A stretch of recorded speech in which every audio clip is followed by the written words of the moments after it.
کله چې تاسو سپي او چیچی کاغه روغ یا لیونی وي د ګرمۍ په دوران کې نو په دې دوران کې به تاسو څه کوئ؟ د ټولو نه اول به تاسو هغه نه ځان بچ کوئ د پاره د دې چې نور نقصان تاسو ته درو نه رسوي او کچري تاسو یې چیچلې او هغه ځینې ډېره زیاته وینه روانوي کلاس وي یا بل زوي نو هغه به تاسو د ټولو نه اول دغه وینه بندولو کوشش وکړئ او کله هم چې وینه ودرېږي یا وینه ترې ننځي نو بیا به تاسو تر 15 منټو پورې هغه ځای په صابون باندې ووینځئ او کچري تاسو سره د ډیټول والا صابون وي نو ډیر زیات بهتر دی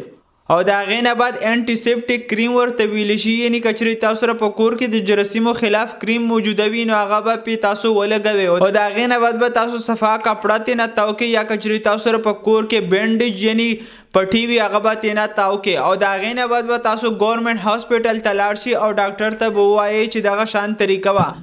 او دا غینه بعد انټي ریبیز ویکسین ورته ویل شي یعنی انجکشن استنی ورته ویل شي هغه بیا تاسو ته کیږي چې هغه تاسو ته لپاره ډېر زیات بهتري دي تاسو د رواني ژوندۍ لپاره چې د وخت سره سره به ډاکټر تاسو پوهوي چې تاسو دا انجکشن په دې طریقه باندې کول شي او په دومره وخت کې به تاسو ته کیږي نو کچري دا معلومات انفارمیټیو وي د خپل فرند سره شیر کول شي او کچري تاسو ته خالص سلاجید